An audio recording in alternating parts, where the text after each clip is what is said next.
Hello, this is Abhinesh Sharma and welcome you all to the crown success. I hope आप सब अच्छे होंगे guys. आज से हम एक नई सीरीज शुरू कर रहे हैं जो हमारी पॉलिटिकल साइंस को लेकर रहने वाली है। चाहे आप लोगों का आने वाले टाइम में पॉलिटिकल साइंस में आप यूजीसी नेट का एग्जाम दे रहे हो, आप पीजीटी दे रहे हो, उत्तर प्रदेश का पीजीटी होने वाला है, या फिर आप उत्तराखंड में जीआईसी लेक्चरर यानी प्रवक्ता वाली जो वैकेंसी है, जो कि सब्जेक्ट बेस्ड एग्जाम होना है आपका।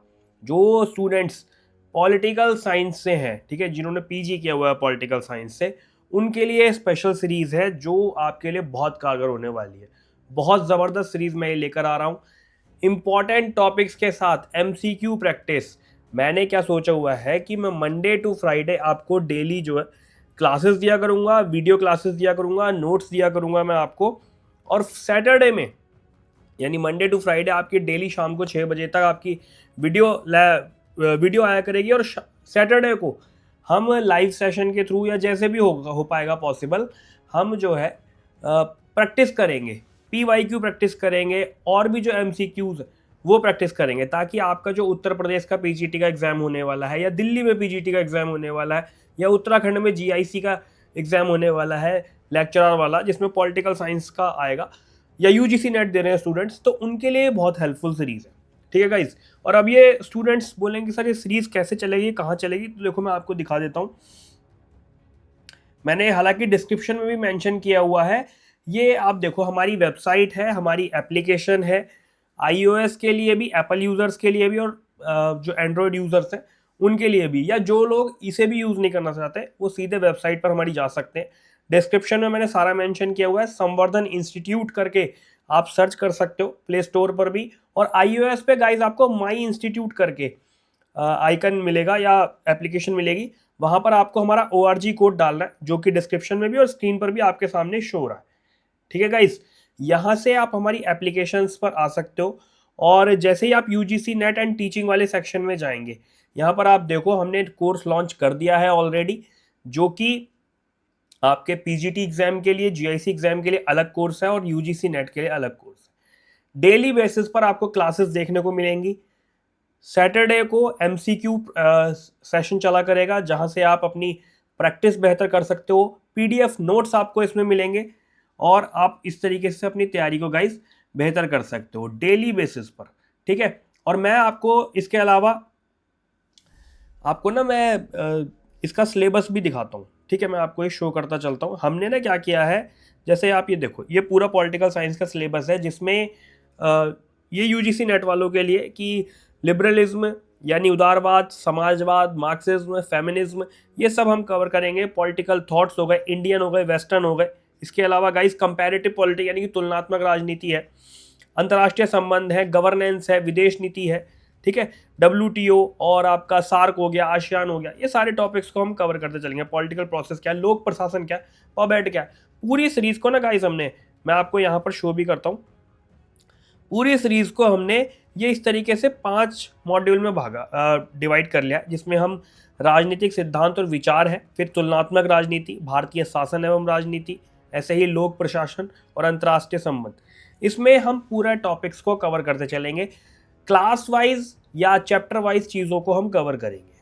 ठीक है गाइस। आज भी हमारी एक क्लास होनी है, इसके बाद मैं सिलेबस के बाद में आपको पूरा शो करता चलूँगा। जैसे आपको मैं यूपी पीजीटी का भी सिलेबस दिखा देता हूँ, एक सेकेंड।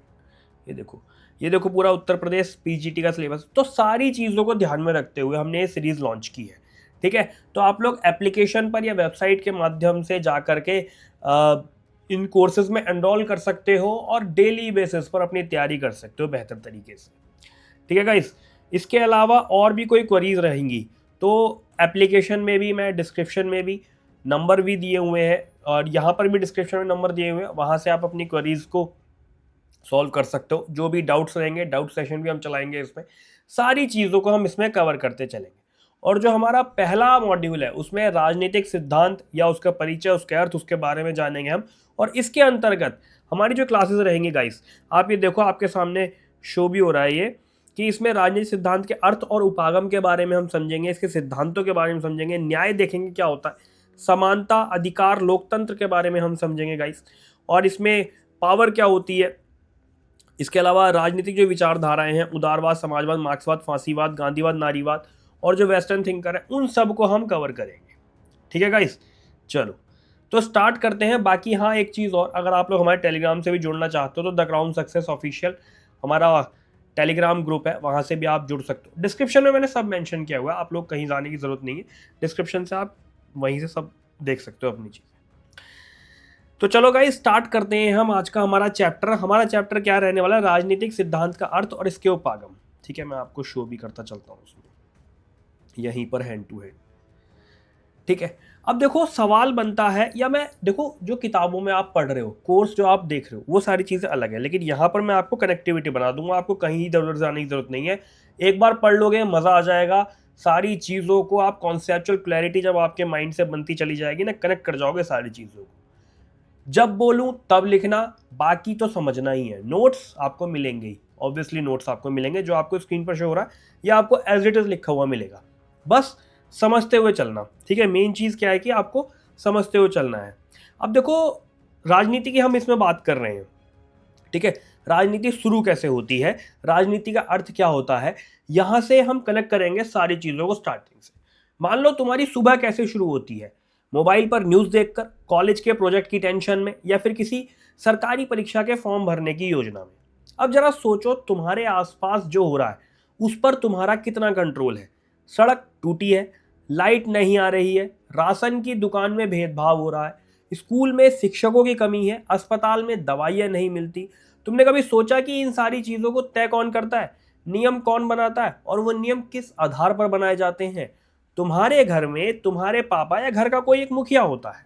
ठीक है, उस व्यक्ति का एक नियम होता है कि रात 10 बजे के बाद फोन नहीं मिलेगा। वो नियम क्या है? वो नियम है सत्ता, यानी कि वो है पावर, है ना। कोई भी एक मुखिया है या फादर है, कोई भी है XYZ, तो वो नियम क्या है? वो मुखिया है वाला नियम है, सत्ता है, वो पावर है। और उस पावर को तुम्हारे मन में वैलिडिटी मिली है, यानी कि वैधता मिली है, क्योंकि वो तुम्हारे मुखिया हैं या तुम्हारे पिता हैं। यही तो राजनीति है। राजनीति का इस दूर नहीं है, तुम्हारे सबसे करीब है। बस अब हमें उसे जो है किताब से नहीं जिंदगी से समझना है। जैसे सवाल बनता है कि राजनीति का अर्थ क्या है।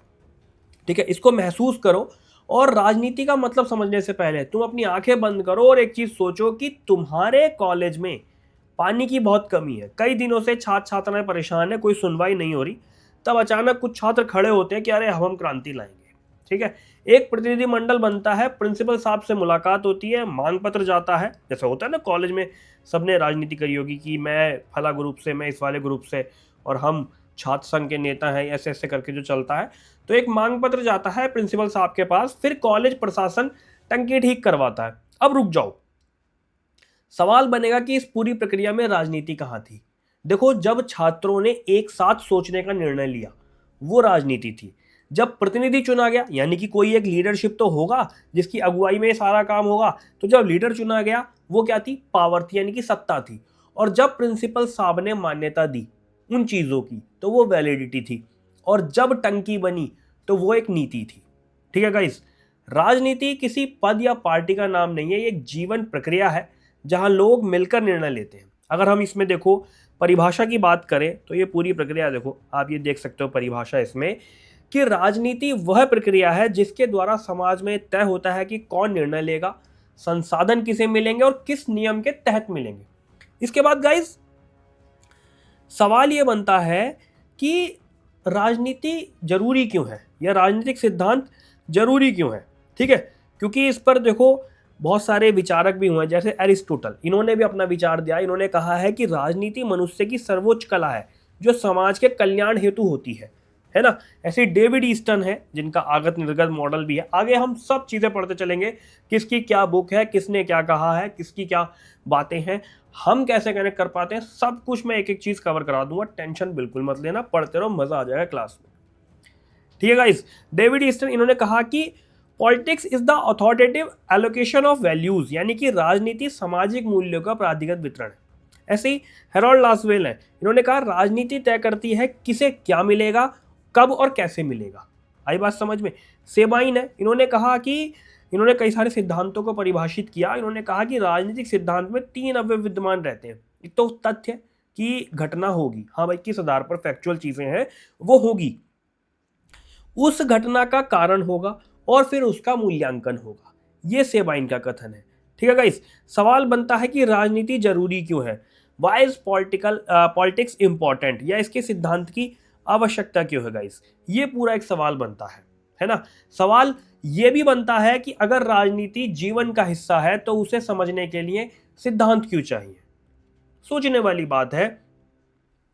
मान लो तुम सड़क पर चल रहे हो और अचानक दाएं बाएं बिना देखे कोई बाइक वाला तेजी से निकलता है, तुम्हारा मन करता है कानून ही बदल दो, ऐसा मन करता है, या ऐसे मन करता है कानून बदल दो, ऐसा नहीं होना चाहिए, ये चीज़ें ऐसे नहीं हो रही हैं, इनको जो है कोई नियम से चले, कोई सारी चीज़ें हो, समाज में परेशानियां ना हो, किसी के कुछ करने से दूसरे को समस्या ना हो, है ना। ये तुम्हारा मन करता है कानून ही बदल दो, देख लेंगे जैसे भी होगा।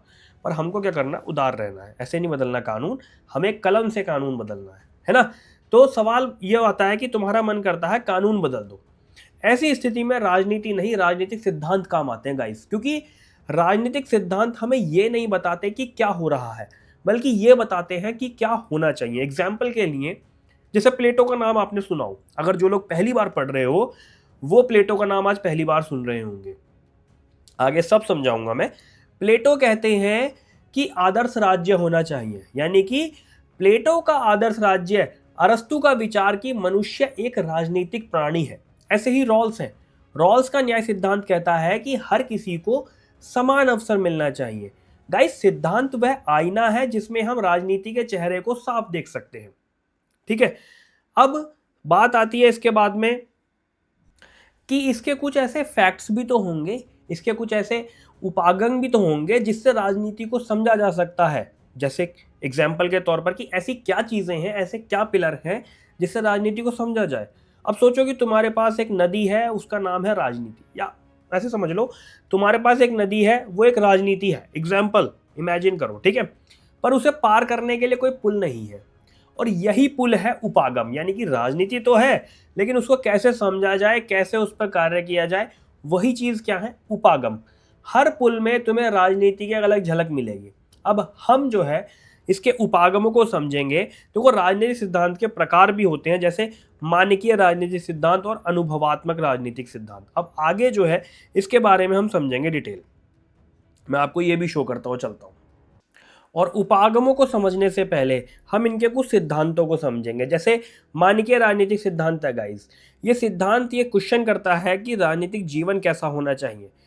राजनीति को एक नैतिक आदर्श और मूल्य आधारित दृष्टिकोण से देखता है। इसकी विशेषता है कि क्या है के बजाय क्या होना चाहिए पर जोर देता है। ये यहाँ पर न्याय, स्वतंत्रता, समानता, अधिकार, इन सब जैसों की ये व्याख्या करता है, ठीक है गाइस। जैसे प्लेटो की बुक है द रिपब्लिक, इसमें आदर्श राज्य की कल्पना की। जॉन रॉल्स की एक बुक है थ्योरी ऑफ जस्टिस, इसमें न्याय को समाज की आधारशिला माना और ऐसे बोला कि राज्य को ऐसा होना चाहिए जो सभी के अधिकारों की रक्षा करे, ठीक है गाइस। चलो आगे बढ़ते हैं। कुछ अन्य विचारक हैं ये, जैसे प्लेटो हैं, एरिस्टोटल हैं, थॉमस एक्विनस हैं, जॉन लॉक हैं, रॉल्स हैं। लॉक ने क्या कहा कि प्राकृतिक अधिकार होने चाहिए और सीमित होनी चाहिए, सरकार सीमित होनी चाहिए। ऐसे ही गाइस अनुभववादी राजनीतिक सिद्धांत होते हैं जो कहते हैं कि राजनीतिक सिद्धांत को अनुभव, तथ्यों और वैज्ञानिक विधियों के आधार पर समझने की कोशिश करता है, ठीक है। ये पूछता है कि राजनीतिक व्यवहार वास्तव में कैसा है। इसका मतलब क्या है, ये कहते हैं कि वास्तव में क्या है, इस चीज पर जोर देना है, वास्तव में क्या है, एक्चुअल चीज क्या है, ये इस चीज पर जोर देते हैं। इसमें फैक्ट्स, सर्वेक्षण, आंकड़े, तुलनात्मक विश्लेषण इसमें किया जाता है। अनुभवात्मक राजनीतिक सिद्धांत में ये राजनीति को एक साइंस के रूप में देखता है गाइस। जैसे एग्जाम्पल के लिए आप देखो कि महिलाओं की भागीदारी किसी देश में चुनावों में कितनी है, इस पर एक डेटा इकट्ठा करना, उसका एनालिसिस करना। जैसे डेविड ईस्टन का सिस्टम थ्योरी है, इसमें क्या कहते हैं कि जिसमें राजनीतिक प्रक्रिया को इनपुट और आउटपुट के रूप में देखा जाता है। हम आगे डेविड ईस्टन की ना, जब मैं आपको तुलनात्मक राजनीति पढ़ाऊंगा तो उसमें अलग से इनका आगत निर्गत मॉडल है। हालांकि सब चीज़ों को मैं कनेक्ट करता चलूंगा, यहाँ भी आप समझ जाओगे, वहाँ आपका रिवीजन हो जाएगा, वहाँ समझोगे, यहाँ आपका रिवीजन हो जाएगा। डेली बेसिस पर आपको क्लासेस देखने को मिलेंगी, ठीक है गाइस। चलो यहाँ पर भी देखो कुछ अन्य विचारक हैं जिन्होंने बताया है कि राजनीति को प्रणाली के रूप में देखना है। डेविड ईस्टन ने कहा है, गैब्रियल आलमंड, इन्होंने कहा है कि तुलनात्मक राजनीति में संरचनात्मक कार्यात्मक दृष्टिकोण होना चाहिए। ये सारी शब्दावलियां आप देखो, धीरे धीरे जब हम आगे बढ़ेंगे सीरीज में सब समझ जाओगे, ठीक है। हेराल्ड लासवेल कहते हैं कि who gets what when how, ठीक है, सत्ता के वितरण पर फोकस करते हैं ये। ऐसे ही आगे अगर हम बात करें गाइस, तो इनका कुछ सारणी है जिसके माध्यम से इनका अध्ययन कर रखा है कि नॉर्मेटिव और अनुभववादी, यानी कि एम्पेरिकल और नॉर्मेटिव, ये कैसे दृष्टिकोण इनका आदर्शवादी होता है मान नॉर्मेटिव का, और अनुभववादियों का जो दृष्टिकोण होता है यथार्थवादी होते हैं ये। ठीक है, ये प्रश्न करते हैं कि क्या होना चाहिए, अनुभववादी कहते हैं कि क्या है एग्जैक्ट, इनका आधार है नैतिकता आदर्श नॉर्मेटिव का, और अनुभववादियों का है तथ्य आंकड़े अनुभव। ठीक है गाइस, विचारक इनके प्लेटो रॉल्स हैं, इसमें मानक मानक यानी कि नॉर्मेटिव जो विचारक हैं वो प्लेटो है, रॉल्स हैं, अनुभववादी जो विचारक हैं ईस्टर्न है और लॉसवेल है। कुछ अन्य प्रकार भी हैं, जैसे ये देखो परंपरागत सिद्धांत, आधुनिक सिद्धांत, समकालीन सिद्धांत गाइस, व्यवहारवादी, आदर्शवादी, मार्क्सवादी, रूढ़िवादी और स्त्रीवादी, इनका विवरण है। अब हम बात कर रहे थे गाइस उपागमों की। ठीक है, उपागम क्या है? देखो, किसी विषय को समझने के लिए, उसका विश्लेषण करने के लिए और उस पर स्टडी करने के लिए कोई अप्रोच अपनाई जाती है ना कि इस अप्रोच से काम किया जाएगा। तो ऐसे ही राजनीति को समझने के लिए, राजनीतिक सिद्धांत को समझने के लिए, राजनीति का अर्थ क्या है, परिभाषा क्या है, जैसे मैंने आपको बताया नदी क्या है, राजनीति, लेकिन उसको पार करने के लिए पुल चाहिए, तो वो पुल क्या है, राजनीति का उपागम। ठीक है, अप्रोच क्या है? तो अगर हम अप्रोच की बात करें गाइस, तो पहले इसमें कई सारे बिंदु हैं, जैसे दार्शनिक उपागम। ठीक है, सारी चीजों को लेकर चलेंगे। देखो, दार्शनिक उपागम क्या है? क्या कोई ऐसा नेता है जो बिना किसी लालच के पूरी निष्ठा से जनता की सेवा करे? क्या हमें ऐसा राज्य नहीं चाहिए जहां न्याय हो, समानता हो और हर इंसान को उसका हक मिले? अगर तुम ऐसे सवाल सोचते हो तो तुम दार्शनिक सोच रख रहे हो। ठीक है, एग्जाम्पल, जैसे प्लेटो का दार्शनिक राजा, वो कहता है कि जो ज्ञानी हो, लोभ मुक्त हो, समाज के भले के लिए कार्य करे, है ना।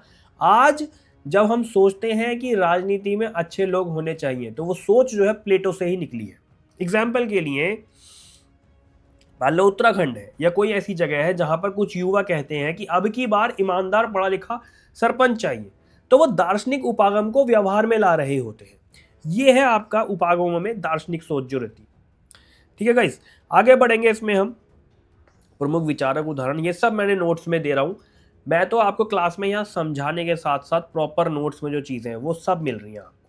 ठीक है, वो सब आपको मिल रही हैं नोट्स में, आपको कंप्लीट सेट इसका मिलेगा। आप नोट्स पढ़ोगे इजीली समझ जाओगे सारी चीज़ों को।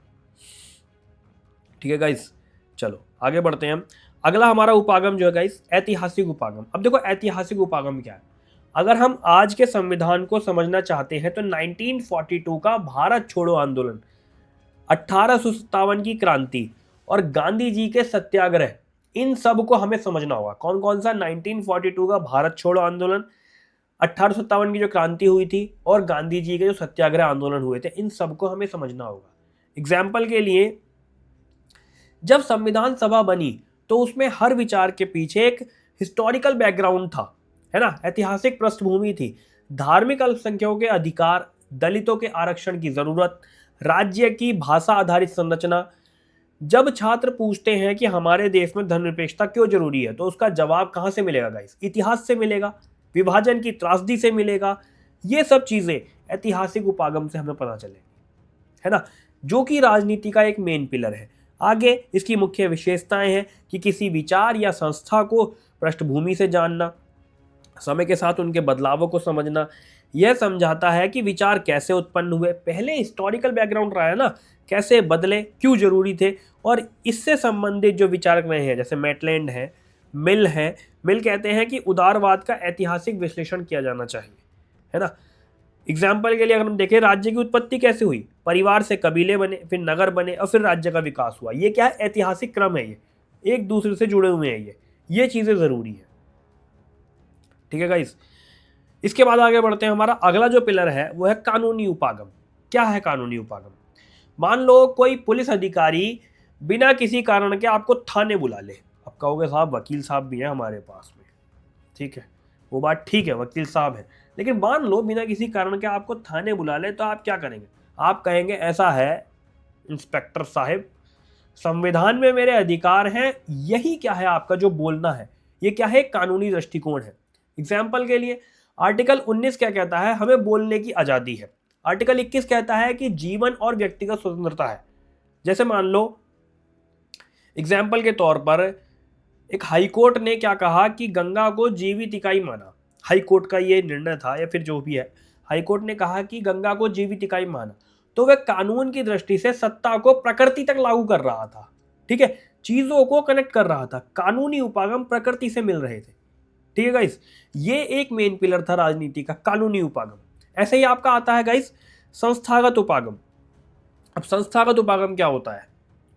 देखो, संस्थागत उपागम को आप ऐसे समझोगे कि क्या आपने कभी सोचा अगर राष्ट्रपति बीमार हो जाए तो उनका कार्यभार कौन संभालेगा? यानी कि संस्था बनी हुई होती है यहाँ पर ना, संस्थाएं देखरेख करती हैं। अगर कोई एक मेन पिलर कमजोर पड़ रहा है तो उसकी संस्था है जो दूसरी चीजों को कवर करेगी, या उस बिल्डिंग को बाकी के जो पिलर हैं, एक पिलर अगर मान लो कोई संस्था कमजोर पड़ रही है तो दूसरी संस्था उसको संभाल के रखेगी।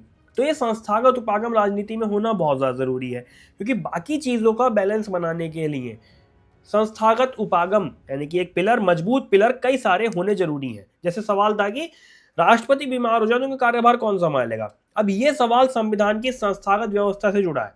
एग्जाम्पल के लिए, संसद में कानून कैसे बनता है, सुप्रीम कोर्ट की शक्ति क्या है, कैग की रिपोर्ट क्यों मायने रखती है, जब कहीं बाढ़ आती है तो एनडीआरएफ, एसडीआरएफ और राज्य सरकार के तालमेल दिखाकर ये संस्थाएं कितनी महत्वपूर्ण अपना रोल प्ले करती हैं, कितना इनका इंपॉर्टेंट रोल है। तो ये सब क्या है? संस्थाएं हैं। ठीक है, ये सब संस्थाएं हैं जो कि राजनीति के इंपॉर्टेंट पिलर हैं। ऐसे ही आगे आपका आता है, जैसे इसकी परिभाषा भी अगर हम देख लें तो ये उपागम राजनीति को संस्थाओं के संदर्भ में समझता है। जैसे आपका संसद हो गया, कार्यपालिका हो गई, न्यायपालिका हो गई, चुनाव आयोग होगा।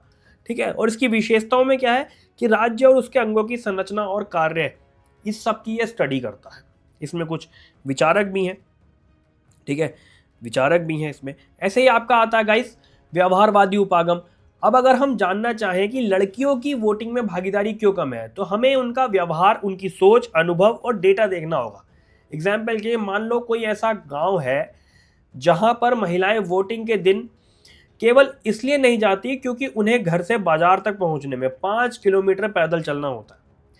अब सर्वे, इंटरव्यू, फील्ड रिसर्च, ये सब क्या है? व्यवहारवादी उपागम का हिस्सा है। ऐसे ही आता है गाइस समाज शास्त्रीय उपागम। ठीक है, और ये जो उपागम है, समाज शास्त्रीय हो, व्यवहारवादी हो, ये राजनीतिक सिद्धांत के आधुनिक उपागम है। ठीक है, जैसे हमने व्यवहारवादी उपागम को पढ़ा कि ये उपागम राजनीति के अध्ययन में मानव व्यवहार, आंकड़े, सर्वेक्षण और वैज्ञानिक विधियों को अपनाता है ना। ऐसे ही अब अगर हम समाज शास्त्रीय उपागम को देखें तो परिभाषा इसकी ये है कि ये उपागम राजनीति को समाज के हिस्से के रूप में देखता है, समझाता है कि सामाजिक कारक जैसे आपके वर्ग, जाति, धर्म, लिंग, इन सब के द्वारा राजनीति को कैसे प्रभावित करा जाता है, इन सब से। ठीक है, समाज शास्त्रीय उपागम में कभी सोचा है कि किसी गांव में सिर्फ ठाकुर या पंडित ही प्रधान क्यों बनते हैं? क्यों दलित या महिला को टोकन की तरह खड़ा किया जाता है? जैसे टोकन की तरह मतलब कि हाँ, महिला नाम के लिए खड़ी हुई है, एक्चुअल में राजनीति जो प्रधानी की है, प्रधान जी कोई और ही है ना। तो क्यों टोकन की तरह खड़ा किया जाता है? लेकिन जीतते वही हैं जो सामाजिक रूप से शक्तिशाली है। एग्जाम्पल के लिए, पंचायत चुनाव में महिलाओं के लिए सीट आरक्षित होने के बावजूद असली सत्ता उनके पति चलाते हैं, प्रधान पति। जैसे आपने फुलेरा वाली वो वेब सीरीज देखी होगी शायद, फुलेरा गांव वाली पंचायत, उसमें आते हैं प्रधान पति, अलग से बड़ा बड़ा फ्लैक्स पोस्टर लग जाता है, बैनर लग जाता है। तो वही चीजें हैं इसमें कि एक्चुअल सत्ता किसके पास है? महिला प्रधान जी हैं, लेकिन एक्चुअल सत्ता शक्तिशाली व्यक्ति को, उनके पति हैं, वो प्रधान पति का अलग ही पद लिए फिर रहे हैं, है ना। तो पति क्या करते हैं? सत्ता चलाते हैं, जिसे सरपंच पति कहते हैं। ये राजनीति में पितृ सत्ता और जातिगत शक्ति को दिखाता है। ये उपागम कहता है कि राजनीति केवल कानून से नहीं, समाज के ढांचे से भी बनती है। समझ में आई बात? राजनीति केवल कानून से नहीं, समाज के ढांचे से भी बनती है। इतनी बात हो गई। ठीक है, आगे चलते हैं हम। आगे आता है देखो एक उपागम, मनोवैज्ञानिक उपागम। अब ये क्या है मनोवैज्ञानिक उपागम? अगर इसकी परिभाषा आप देखो कि ये उपागम राजनीति को समझने के लिए व्यक्तियों की मानसिक प्रक्रियाओं, प्रेरणाओं, अभिप्रेरणा और संज्ञान का अध्ययन करता है। क्या चीज है? क्या आपने देखा कि जब कोई नेता भावुक होकर अपनी गरीबी की कहानी सुनाता है, लोग बिना तर्क किए बस उसके पीछे चल पड़ते हैं? क्यों? ऐसा क्यों होता है? क्योंकि राजनीति में भावना का एक बहुत बड़ा रोल है। एग्जाम्पल के लिए 2014 के चुनावों में देख लो, एक छवि बनी, चाय वाला की छवि बनी, या 1984 में इंदिरा गांधी की हत्या के बाद सहानुभूति लहर आई। ये सब क्या है? मानसिक प्रतिक्रिया है गाइस, ये सब मानसिक प्रतिक्रिया है। जब हम यह समझने लगते हैं कि मतदाता किस भावना में वोट करता है, डर, गुस्सा या उम्मीद, तो हम मनोवैज्ञानिक उपागम की तरफ जा रहे होते हैं। गाइस देखो, राजनीति पढ़ना या पॉलिटिकल साइंस को समझना पढ़ना बहुत हेल्पफुल है कि आप समाज को जी रहे हो। आप समाज का नज़रिया आपका बदलता है राजनीति शास्त्र, ठीक है। समाज में आप किस तरीके से सोचते हो, क्या देखते हो, क्या समझते हो, वो सारा नज़रिया आपका राजनीति शास्त्र के द्वारा बदला जा सकता है। जैसे वोट कैसे लेना, नेता भी बन जाओगे अब तुम। वोट कैसे लेना, मनोवैज्ञानिक उपागम कहोगे ना, अच्छा, कानूनी उपागम, व्यवहारवादी उपागम, ये सारे पिलर आपको जब सीख जाओगे बेहतर राजनेता बन जाओगे। आप देख लेना फिर इलेक्शन लड़ना हो तो, अगर पर पॉलिटिकल साइंस पढ़ लो पहले, ठीक है। चलो, तो मनोवैज्ञानिक उपागम कैसे होते हैं वो बताते हैं हमें कि कैसे कैसे कहाँ से कैसे वोट लिया जाता है, क्या चीज़ें हैं, क्या मनोवैज्ञानिक स्थिति होती है वोटर की। इसके बाद में आता है गाइस हमारा उत्तर व्यवहारवाद और एक उत्तर आधुनिकतावाद, ठीक है। ये सारे उपागम तो हमने कर लिए अपने कवर, ठीक है, मेन। अब इसके बाद दो महत्वपूर्ण टॉपिक हैं जो अक्सर छात्रों को कठिन लगते हैं। एक होता है उत्तर व्यवहारवाद और एक उत्तर आधुनिकतावाद। अब उत्तर व्यवहारवाद की अगर परिभाषा देखें तो ये विचारधारा कहती है कि राजनीति को केवल आंकड़ों और व्यवहार से नहीं बल्कि सामाजिक समस्याओं को हल करने के उद्देश्य से भी पढ़ना चाहिए। इसकी बैकग्राउंड क्या है कि 1960 के दशक में वियतनाम युद्ध और नस्लीय भेदभाव, गरीबी जैसी समस्याएं थी। व्यवहारवाद इन पर चुप था क्योंकि केवल तथ्यों और आंकड़ों में उलझा हुआ था, ठीक है। अमेरिकन पॉलिटिकल साइंस एसोसिएशन की बैठक में डेविड ईस्टन ने 1969 में उत्तर व्यवहारवाद की नींव रखी, ठीक है। अब उत्तर व्यवहारवाद अब मैं आपको समझाऊं तो ऐसे समझो कि अगर तुम्हारे गांव में कोई स्कूल नहीं है और कोई शिक्षक यह कहे कि मैं सिर्फ इस मुद्दे पर डेटा इकट्ठा करूंगा पर कोई स्टैंड नहीं लूंगा, ठीक है, समझो कि मैं सिर्फ इस मुद्दे पर डेटा इकट्ठा करूंगा पर वो स्टैंड नहीं लूंगा, तो वो व्यवहारवादी है। लेकिन अगर वो कहे कि यह अन्याय है, मैं इस पर आंदोलन करूंगा, टीम बनाऊंगा, लीडरशिप करूंगा, वैलिडिटी मिलेगी उसकी, तो ये क्या है, ये उत्तर व्यवहारवादी है, ठीक है। एग्जाम्पल के लिए जब किसी एनजीओ ने साबित किया कि सरकारी स्कूलों में शौचालय नहीं है और फिर सरकार से बदलाव की मांग की, तो वह इस उपागम का जीवंत उदाहरण है गाइस। डेविड ईस्टन ने कहा था, theory must be relevant to real world problem. समझ में आया व्यवहारवाद और उत्तर व्यवहारवाद से कैसे अंतर होता है इसमें, ठीक है गाइस। ऐसे ही आपका आता है उत्तर आधुनिकतावाद। उससे पहले एक चीज और है, जैसे व्यवहारवादी क्या करेगा, वोट देने वालों का आंकड़ा निकालो, उम्र और वर्ग के हिसाब से विश्लेषण करो, जैसे मैंने भी बताया। उत्तर व्यवहारवादी क्या करेगा, ये करेगा कि समाधान पर जोर दो कि गरीब, महिला, दलित वोट क्यों नहीं दे पाते, उनको वोट दिलवाने लेके जाओ। इसमें विचारक भी कई हैं। ऐसे आता गाइस आपका उत्तर आधुनिकतावाद। अब देखो परिभाषा इसकी क्या, उत्तर आधुनिकतावाद की, कि उत्तर आधुनिकतावाद जो सोच रहती है वो ये कहती है कि जब कोई एक सत्य, विचारधारा, दृष्टिकोण नहीं होता तो हर चीज क्या है, रिलेटिव है, ठीक है। ये आधुनिक सोच की आलोचना करता है और कहता है कि सभी सत्ताएं, ज्ञान और भाषा किसी न किसी सत्ता के प्रभाव में होती है, ठीक है। अब समझाऊं अगर मैं आपको यहाँ पर कि अगर कोई कहे कि सरकार की बनाई हर नीति सबके लिए सही नहीं होती, ऐसा अगर कोई कहे, मैं नहीं कह रहा हूं, अगर ऐसा कोई कहे कि सरकार की बनाई नीति सबके लिए सही नहीं होती, आदिवासी समाज की जरूरतें अलग होती है, ट्रांसजेंडर की पहचान अलग होती है, तो वे उत्तर आधुनिक सोच में बात कर रहे हैं। एग्जाम्पल के लिए मान लो कोई ऐसी जनजाति है, वो कहती है कि उनकी जरूरतें दिल्ली के हिसाब से तय नहीं होती हैं, ये तय नहीं होनी चाहिए। मान लो कोई ऐसी जनजातीय क्षेत्र है, जैसा आपको पता ही होगा कि बहुत सारे जनजातीय क्षेत्र ऐसे हैं जहां पर उनकी अलग प्रथाएं हैं, है ना। तो कोई ऐसी जनजातीय क्षेत्र है, जनजाति हैं, वो ये कहती है कि उनकी ज़रूरतें दिल्ली के हिसाब से तय नहीं होनी चाहिए, यानी केंद्र में बैठे हुए जो हैं वो हमारी ज़रूरतों को तय नहीं करेंगे, यहाँ ग्राउंड लेवल पर आना पड़ेगा उनको हमारी ज़रूरतों को तय करने के लिए, ठीक है। जब LGBTQ समुदाय कहता है हमें अपनी पहचान, अपने अधिकारों की स्वतंत्र परिभाषा चाहिए, तो वो क्या कर रहे हैं, उत्तर आधुनिक सोच रख रहे हैं, ठीक है। ये एक ही सांचे में सबको फिट नहीं करता गाइस, एक ही सांचे में सबको फिट नहीं करता। आगे मैं आपको सारी शब्दावलियां, एक एक चीज बेहतरीन तरीके से समझाता हुआ चलूंगा, ठीक है, सारी चीजें आप समझ जाओगे। देखो आधुनिकतावादी क्या कहेगा कि लोकतंत्र ही सबसे अच्छा शासन है, लेकिन उत्तर आधुनिकतावादी कहेगा कि हर समाज के लिए लोकतंत्र सही हो ये जरूरी नहीं है। आदिवासी समाज की अपनी शासन प्रणाली भी वैध हो सकती है। ये क्या कहे, ये कौन कहेगा? उत्तर आधुनिकतावादी कहेगा। ठीक है गाइस। अब उत्तर आधुनिकतावादी बात किसकी करते हैं? आदिवासी दर्शन की, स्त्रीवादी दृष्टिकोण की, LGBTQ समुदाय की, अल्पसंख्यक और हाशिए के लोगों की। समझिए, आधुनिकतावाद और उत्तर आधुनिकतावाद। आधुनिकतावाद कहता है कि सबके लिए ठीक है, हम अच्छी चीजें करेंगे। लेकिन उत्तर आधुनिकतावाद कहता है कि मान लो हमारा जनजातीय क्षेत्र है, हो सकता है आप हमारे लिए ठीक से ना कर पाओ चीज़ों को, क्या पता हमारी जो कानून प्रणाली है वो ज़्यादा बेहतर हो हमारे लिए। तो ये चीज़ें हैं। आगे सारी शब्दावलियाँ आप अच्छे से समझते हो चलोगे और इसका अध्ययन करोगे आप, तुलनात्मक अध्ययन। तो देखो, उत्तर व्यवहारवाद कहता है कि सामाजिक बदलाव होना चाहिए, और उत्तर आधुनिकतावाद कहता है कि जो एकाधिक सच्चाइयाँ हैं उनको स्वीकार करना चाहिए।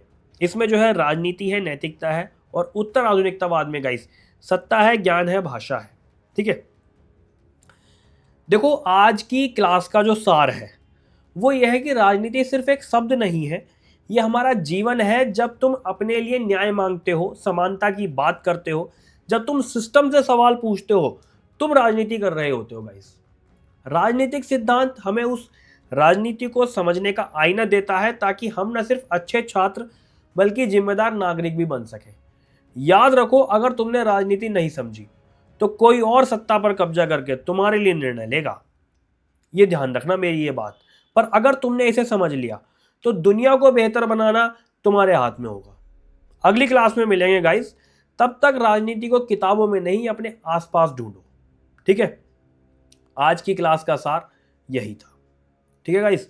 चलो, मैं उम्मीद कर रहा हूँ पूरा टॉपिक, पूरा ये सिस्टम, पूरी ये राजनीति की क्लास आपको अच्छे से समझ में आई होगी। नेक्स्ट क्लास में हम मिलेंगे, तब तक पढ़ते रहो। और हाँ, फिर से मैं आपको शो कर दे रहा हूँ, कोर्स में आपको इनरोल होना चाहते हो आप, तो आपके लिए बेस्ट सीरीज मैंने चलाई हुई है। डेली बेसिस पर आपको मंडे टू फ्राइडे शाम तक क्लास मिलेंगी, और अगले 2 महीने में, आज की डेट आप नोट कर लो, अगले 2 महीने में हम इसको कंप्लीट कर जाएंगे। ठीक है गाइस। प्रॉपर यूजीसी नेट के लिए हमारी सीरीज है, प्रॉपर पीजीटी और जीआईसी लेक्चरर के लिए, प्रवक्ता के लिए, पॉलिटिकल साइंस के हमारी सीरीज है। एप्पल पे भी हमारी एप्लीकेशन है, माई इंस्टीट्यूट करके, ये देखो स्क्रीन पर आपके सामने शो हो रहा है। इसे आप इंस्टॉल करोगे, हमारा ORG कोड है ये LFULWI, ये आप फिल करोगे, हमारी एप्लीकेशन ओपन हो जाएगी, और प्ले स्टोर पर डायरेक्ट आपको संवर्धन इंस्टीट्यूट करके मिल जाएगी। डिस्क्रिप्शन में सारी चीज़ों की डिटेल्स मैंने दी हुई है गाइस। ठीक है गाइस। चलो, पढ़ते रहो इस तरीके से, अपनी तैयारी बेहतर करते रहो, और आगे की जो क्लासेस रहेंगी वो मैं लाता रहूँगा। All the very best. Thank you.